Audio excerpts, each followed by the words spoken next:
नमस्कार. श्री स्वामी समर्थ, श्री गुरुदेव दत्त. माझ्या या शिवमय लाईफ या चॅनेलमध्ये तुमचं सगळ्यांचं खूप मनापासून स्वागत आहे. तर आज आपण हा व्हिडिओ बोलणार आहे ते मध्ये तो असणार आहे आध्यात्मिक स्नान म्हणजे स्पिरिच्युअल बाथविषयी. म्हणजे आपण अंघोळ फक्त शरीर धुण्याबद्दल नाही, तर आज आपण बोलणार आहोत आत्मा, मन आणि आपली ऊर्जा शुद्ध कशी करावी याविषयी. आपल्याला बघा, जर तुमचं मन जड वाटत असेल, नकारात्मक ऊर्जा येत असतील, म्हणजे नकारात्मक वाटत असेल किंवा काहीतरी अडकल्यासारखं वाटत असेल किंवा आळस असेल, म्हणजे काहीही करण्यात उत्साह नसेल किंवा काहीही करू वाटत नसेल, तर त्याविषयी आपण कसं त्याच्यावर सोल्युशन काढायचं ते यात आपण पाहणार आहोत.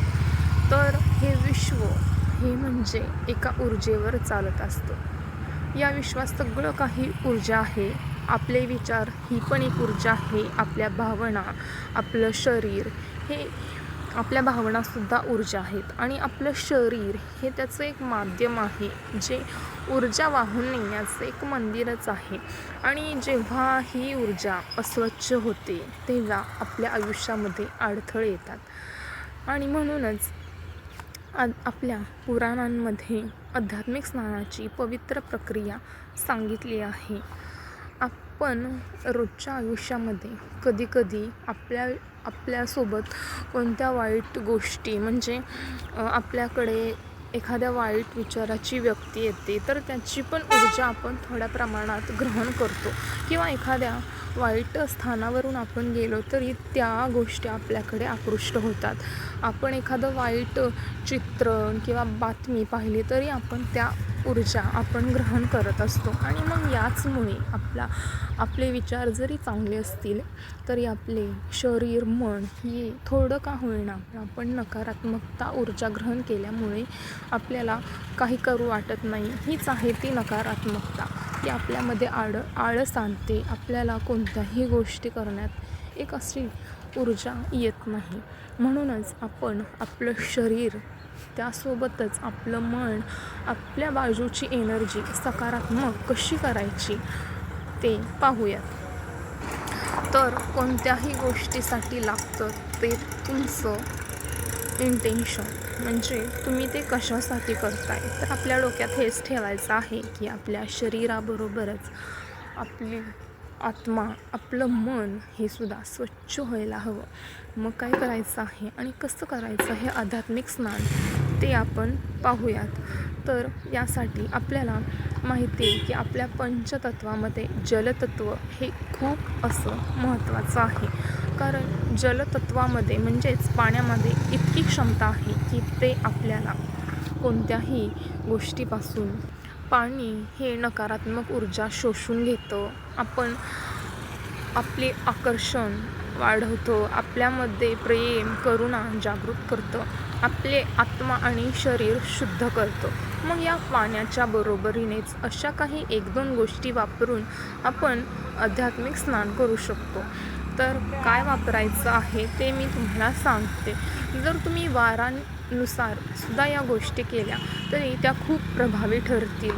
तर एक म्हणजे आपल्याला नजर लागते आणि कोणत्याही कामामध्ये उत्साह येत नाही. त्यासाठी आपल्याला मंगळवार आणि शनिवार या दिवसांचा पुरेपूर वापर करून घ्यायचा आहे. म्हणजे या दिवशी आपल्याला लागलेली नजर ही नक्कीच निघते. यासाठी मंगळवार आणि शनिवार हे दिवस खूप महत्त्वाचे आहेत. मग या दिवशी तुम्ही अंघोळ करताना पाण्यामध्ये काय वापराल, तर या दिवशी तुम्ही पाण्यामध्ये वापरायचं आहे pink salt. Himalaya pink salt असं येतं, ते तुम्ही वापरायचं आहे. किंवा साधं जरी मीठ असेल तरी ते आपल्याला पाण्यामध्ये टाकायचं आहे आणि त्याने आपल्याला बाथ घ्यायचा आहे.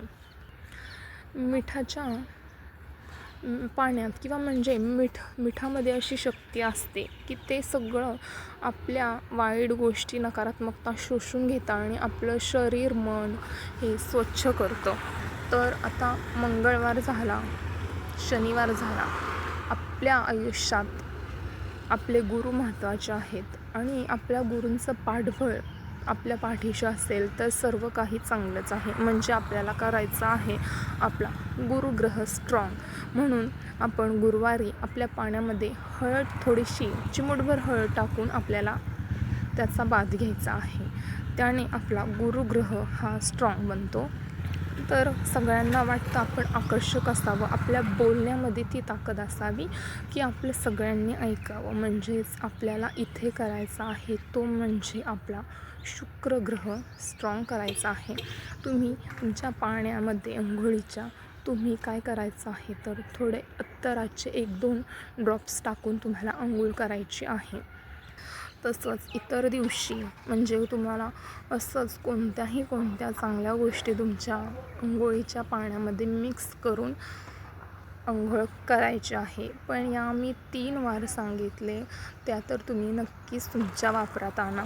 ह्या गोष्टी सोडून तुम्ही अंघोळीच्या पाण्यामध्ये गुलाबाच्या पाकळ्या किंवा थोडंसं चमचाभर दूध किंवा फक्त अत्तर किंवा हे टाकून तुम्ही आध्यात्मिक स्नान करू शकता. मिठाचा वापर हा फक्त तुम्ही मंगळवारी आणि शनिवारीच करा.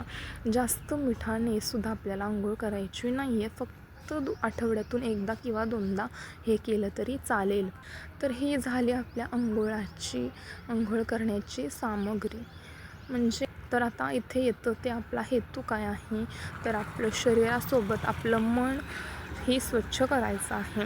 मग त्यासाठी आता आपण काय करायचं आहे, जेव्हा आपण आपल्या अंगावर पाणी घेईल त्यावेळी आपण आपल्या शरीराला, प्रत्येक अंगाला असं सांगायचं आहे की यातून माझा आळस, माझी नकारात्मकता निघून चालली आहे.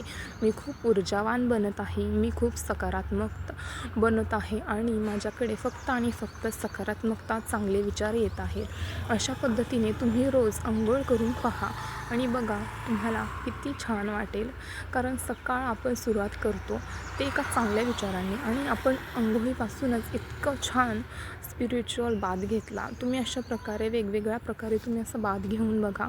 तुम्ही चांगले विचार तुमच्या स्वतःच्या मनाला सांगा आणि आपल्याला जे काही दिलं आहे परमेश्वराने ते इथपासूनच तुम्ही त्याचे आभार माना आणि मग पहा कसा दिवस जातो ते, कसं तुम्हाला अंघोळ करायला किती छान वाटेल आणि त्याच्यानंतरसुद्धा तुमचा दिवस, तुमचं मन किती सकारात्मक आणि पॉझिटिव्ह होईल, किती तुम्हाला पॉवरफुल वाटेल, कसा तुम्हाला उत्साह येईल हे तुम्हीच नक्की अनुभवा. तर ही माहिती आवडली असेल तर तुम्ही एकदा तरी नक्कीच ह्याचा वापर तुमच्या आयुष्यामध्ये करून बघा. व्हिडिओ आवडला तर शेअर करा, लाईक करा. धन्यवाद सगळ्यांना.